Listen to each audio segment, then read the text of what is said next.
good morning! Ako po si Rika Imbang, ang rayna ng mga matapang.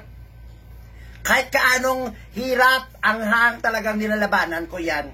So, challenge accepted to para kay Boy Tapang. Fresh from the farm ng mga sili, ito yung kinakain namin dito. No? Ay, wag nyo kong anuhin, ha? Sa sobrang hirap namin noon, ginawa na namin itong pagkain, hapunan, tanghalian, pati dessert namin sili na. Sa sobrang hirap, so, hindi nyo ako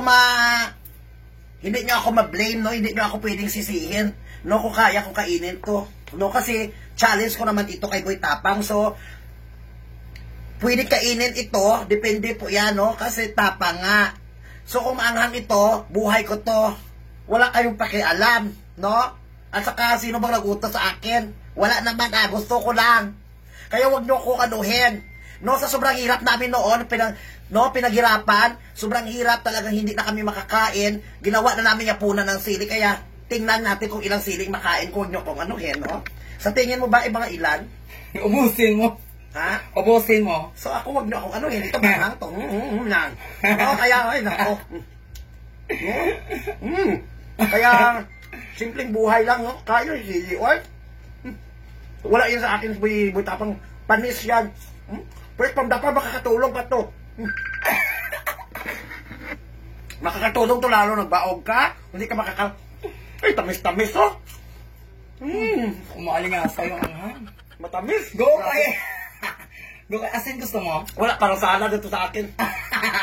Ay, libre mo talaga ako matitinag, guys. Sili lang ito, oy. Wala to sa akin. Go kaya yan! 1, 2. Kaya yan. Maliit na bagay. Boy Tapang, lumabas ka dyan.